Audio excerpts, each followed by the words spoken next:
It started with my mother wearing flowers and father getting tired of the cleaning bills and bought her one. And she saw him off on embarkation leave and lost it. He never returned, and basically ever since we've been trying to find the original. So this has been going on for about 40 years? Yes. Well, you've certainly brought along some extraordinary examples. Now, I suppose these are the creme de la creme of the collection. Oh, yes. They are, of course, Victorian Posy holders, so that the Victorian young lady could carry her flowers without soiling her chamois leather gloves. This, I think, is a most remarkable one. It's gold, the most beautiful filigree work, and it's, I would imagine, Chinese because the box is Chinese and it does appear to be the original box. And this one, I would think, well, really, I suppose the period of all of them is around the 1860s to the 1880s. But the workmanship on that is really quite exquisite. They all have this pin through to hold the bouquet firmly in place. This is another gold one, set with semi-precious stones. The handle is a bloodstone, an amethyst at the base, beautiful Victorian original case, and on the cover, the monogram of Queen Victoria, Regina et Imperatrice. Yeah. Royal crown, made by Garrard's Crown Jewellers. That's a really beautiful one. Yes. This is another interesting thing. I think that... That's my favourite.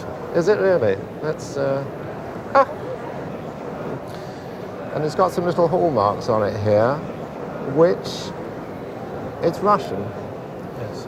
56 standard, which I think roughly equates to 14 karat gold. I've never seen a Russian one before.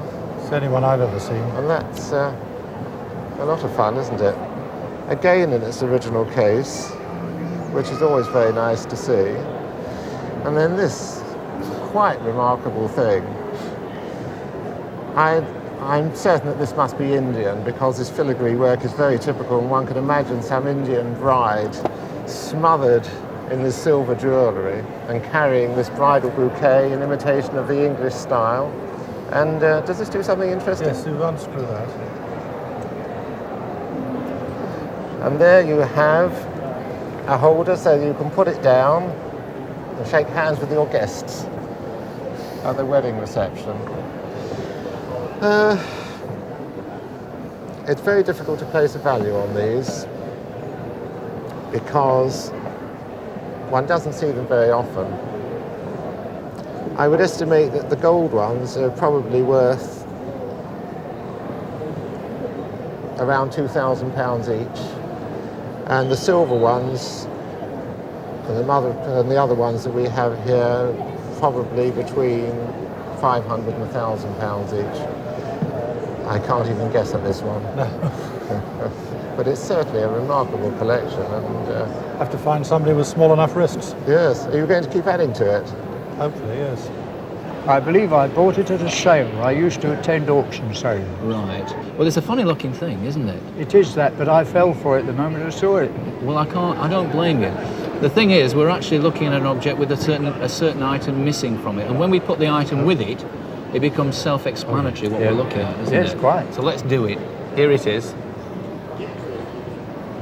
Now,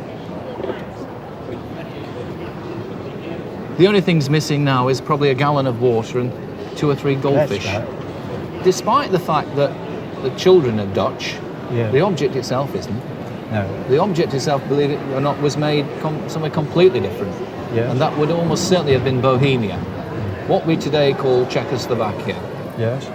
So I would suspect that this was made in Bohemia, possibly Austria, at turn of the century, about 1900. Yes. And I think that would make sense because not only were they strong with their pottery, but they were even stronger with their glassworks. There were something like 300 glassworks in Bohemia at the turn of the century. I mean, they were producing a lot of glass.